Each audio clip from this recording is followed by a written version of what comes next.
Okay, so I'm gonna go over how I built this cool little mobile workbench for my garage. It has a built-in table saw, stand, some space underneath. I could actually remove these pieces here, screw them in if need it, give more surface space for building. Same on this side. Dog holes, also the miter slots, vise, cheap vise, and also a little handle with also some paper I can throw out to protect from glue, power supply, and the shop vac and everything underneath it. And we're going to add more as we go. I may add some benches and things like that underneath, or not benches, some drawers possibly, depending on. I just want to keep it light as possible because this has to move around. So we're going to be moving it around whenever we need it, bring it out in the garage, or we can put it in the workshop. All right, that's it. Nice basic, all lap joints, screws, no glue, so I can take it apart if need be. Wheels that lock, table saw stand, another. I also can put the router table and other tools underneath here, and some other table saw accessories. All right, that's it.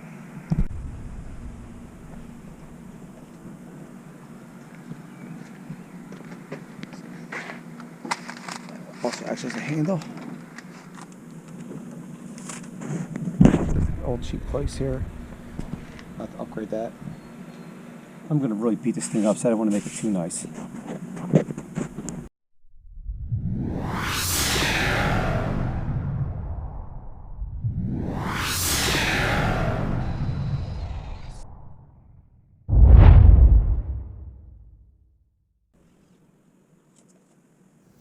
Okay, so like most projects, we're going to start with the mill-up process. So we're going to be using all poplar and pine for this project. Even the plywood will be pine on top, and the frame will be all poplar with some reused, repurposed pine from the other bench, which I will rip down later. But I'm going to use it to help build this new bench. So this is where we're going to start. We're going to start with the circular saw, and we're going to start cutting this poplar to the rough length, and then we're going to start cutting on the table saw just to trim it down to a manageable width. Then we'll run through the planer and jointer, then cut to the final length with the miter saw. But right now, that doesn't have to be perfect because it's not going to be like a customer furniture. This is strictly going to be a shop bench. I want it to be square, but I don't need it to be, pristine looking wood because I'm not going to be painting or staining. This is going to get beat up. It's going to be a workbench I'll probably use for a couple years. And you'll see, I'm going to keep it kind of basic. I'm not going to go too crazy, but it will be a functioning, usable workbench.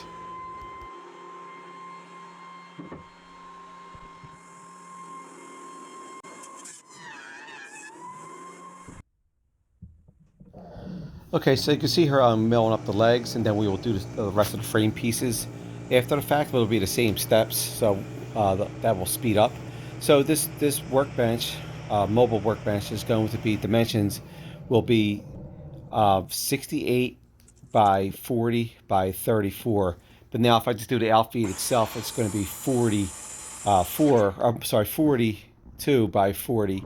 But with the table saw, it's going to be 68, which will utilize that space a lot more. We'll just cover it up with the paper, or we'll put a blanket over top of the table saw to protect the surface. I usually do that anyway. So here we're just going to keep milling up the legs, cutting to the final length, and also then we will start all the frame pieces. And this is all poplar, like I said. We'll mill it up.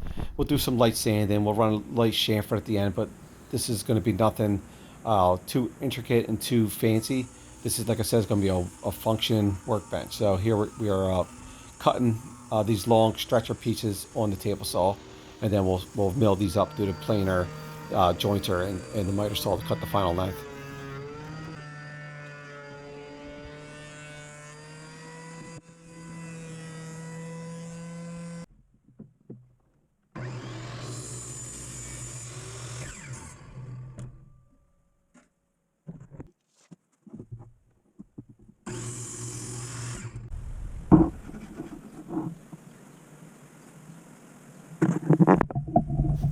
Okay, so now that we have all the frame pieces and legs milled up, we're going to start laying out our markings. So for the joinery here, we're going to be using lap joints, half laps, and screws. I'm not going to be using any glue for this, since I want to be able to take it apart if it need be, or if I need to replace pieces, it's going to be easier.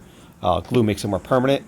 So you can see here we're going to put dado stack in to start cutting up our lap joints and dado joints here. So this is what we're going to do. We're going to be using a 3/4 inch dado, and we're just going to get the height that we need from one of our stretcher pieces, and that will be uh, the height that we will be cutting these half laps and lap joints out with.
So with this type of joinery, the layout and markings are vital. So this is the bottom part here, and the wheels will be going on the bottom part there. So I have to have a little space there to be able to screw into.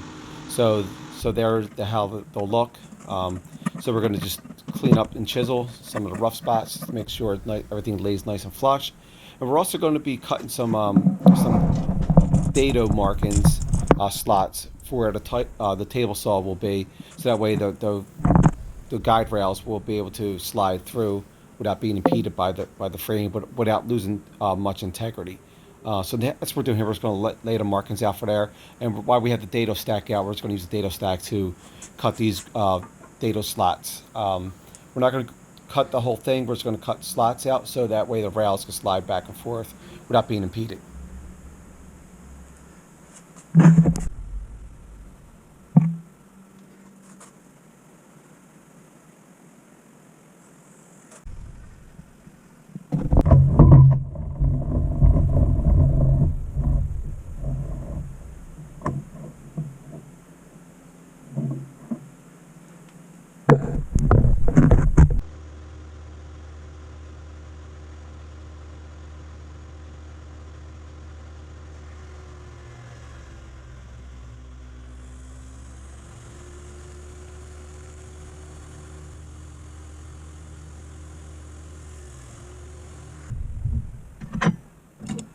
Okay, so it's later that night, and we're going to be removing the dado stack and putting the normal 10-inch blade back in the table saw. We're also going to be removing this table saw, and we're going to start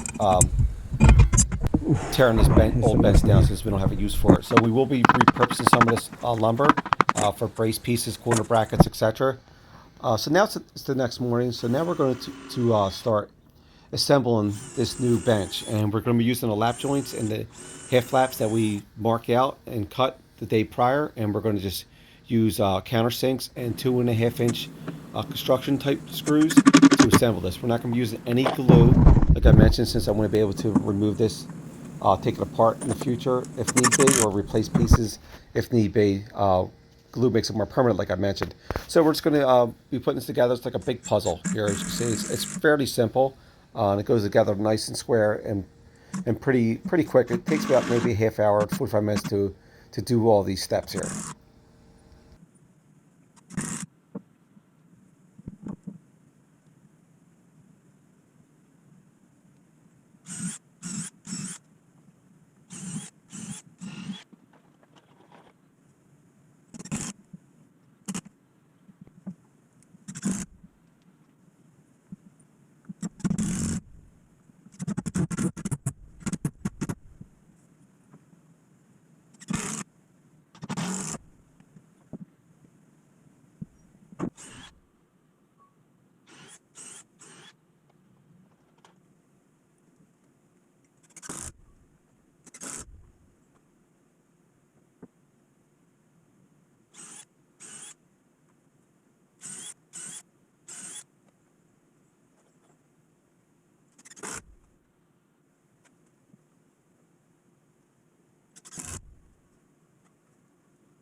Okay, so now I'm going to start repurposing some of this old pine from the other workbench, and we're going to be using these for like center bracket pieces and braces and corner brackets, as you'll see we'll install later.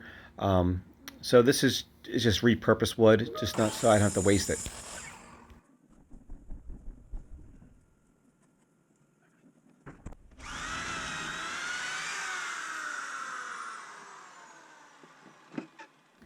So for these pieces, I'm just going to be using pocket holes or countersinks, depending on what piece. But the center brace pieces and the other support pieces, we'll be using pocket holes just to make it nice and simple. And we used them for the other bench, so they are already kind of pre-drilled in a couple of these pieces. So we're just cutting the final length and then pocket hole for the other sides if need be. So that's all we're doing here. No, like I said, no glue's being used, just pocket holes. And we're just going to tap everything in, make sure everything lines up. Just gives extra support so we don't have any flex with from top to bottom and side to side.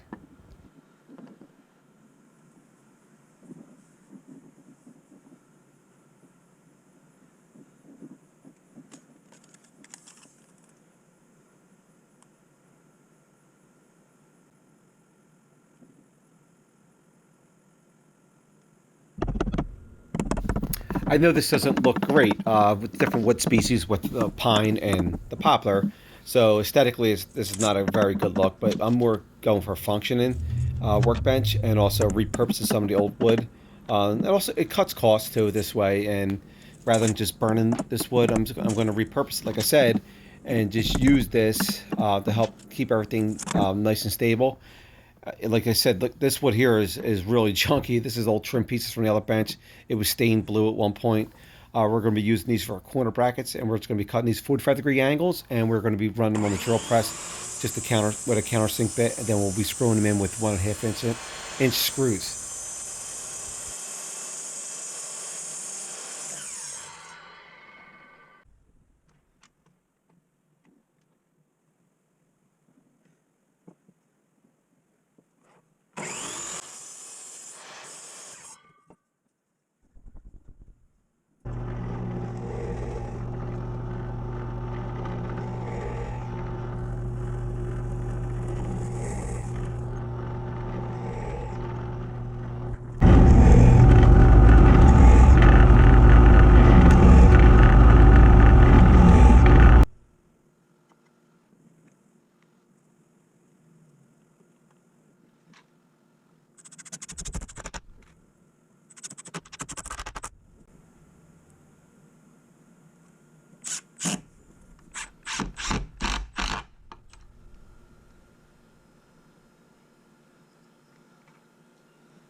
Okay, so we're just going to button up this workbench here with all these frame pieces and braces with the pocket screws.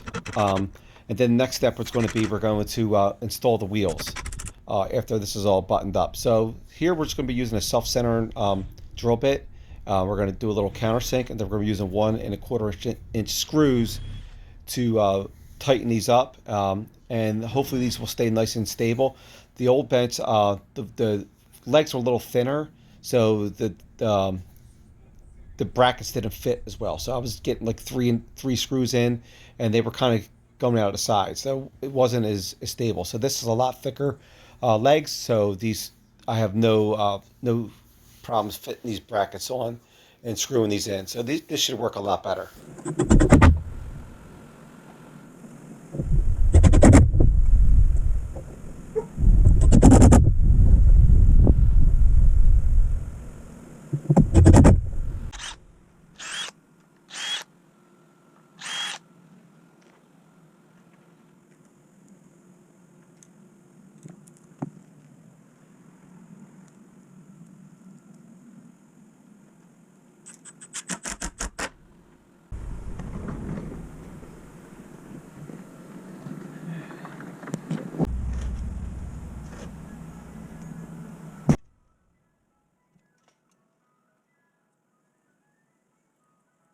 So here we're just laying out the markings for the shelf that's going to be holding the table saw. So we're just marking down 24 1/4 inches, and we also have to, add in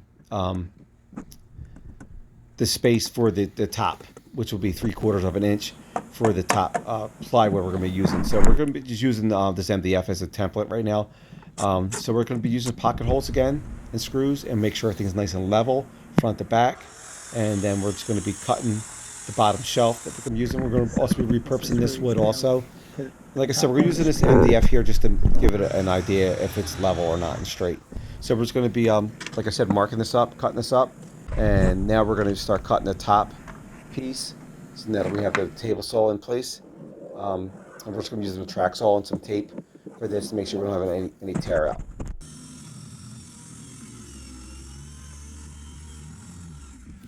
The track saw definitely makes quick work of this, but you don't need a track saw to do this. You could use just a circular saw like I used earlier to cut the frame pieces up, and a straight edge. And I used that for years, and I had no issues. The track saw definitely speeds the process up. I think it's a little safer too, and it's just a little easier. But like I said, you don't need a track saw to do these steps here. Cut these tops and bottom pieces up.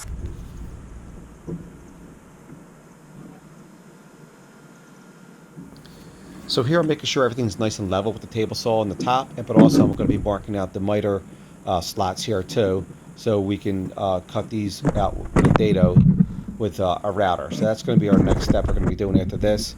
So we're just getting our layout here. I'll make sure everything's nice and straight, and this is the grooves we're going to be cutting out with the router.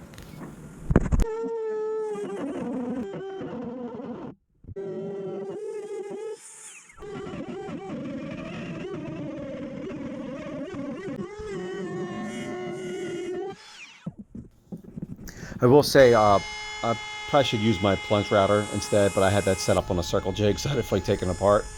This trim router definitely was taxed on this, but it worked. It wasn't perfect. So now we're just going to chisel out and clean it up as best as possible. Now we're going to be cutting up the rest of the top to the final width and length, but also we're going to be cutting up the bottom shelves here too, and also using a jigsaw to cut out around the legs, so it's going to fit in.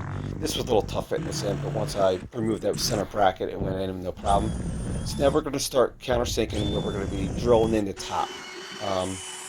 Really now we're just doing a lot of cleanup here, so we're going to just be running a chamfer on the legs and all the bottom brackets and everything, so we have like a nice soft edges. And we're just testing everything out here, make sure that we can run our miter and open up our slide and everything without having anything being impeded. And so now we're going to just permanently screw the top on now. And we can do a little sand in here, run a little chamfer with the router, and we're going to just mount the table saw permanently from right now with some screws. And we're going to cut some little bracket pieces here, just to give a little extra working space with the table saw, as you'll see here. And we're just going to be countersinking some holes here and drilling in and impacting them when we need to. It's going to be kind of a pain removing these whenever I need to extend the saw out, but it's just going to help for extra workspace. Here we're also going to be putting the old vise back on, and we're just going to be countersinking and using 2-inch screws just to mount this. Okay, so I decided if I want to stain this top blue, like I've done with the other ones, put a little finish on it, but otherwise I'm going to do a couple dog holes and pretty much call it a day with this. I'm going to beat the hell out of it.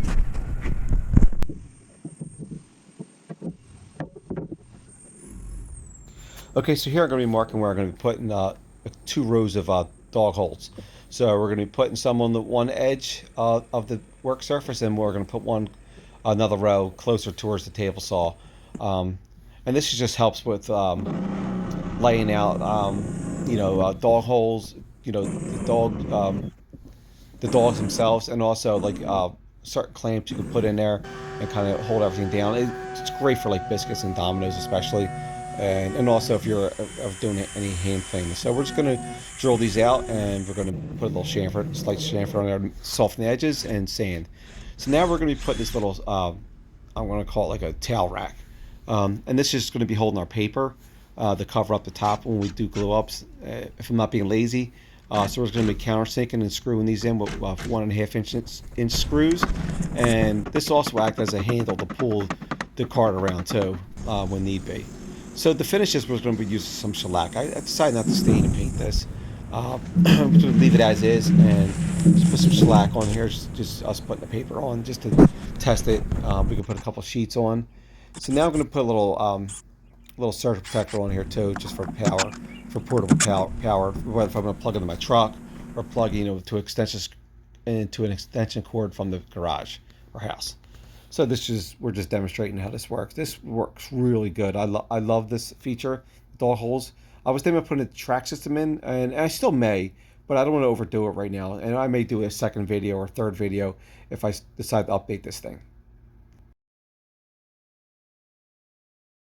Okay, so this project's pretty much done. I'm just going to, if I need to, I'll make a second video or third video if I want to do some add-ons and things like that. But right now it's done. It's a functioning workbench. I didn't want to overcomplicate it.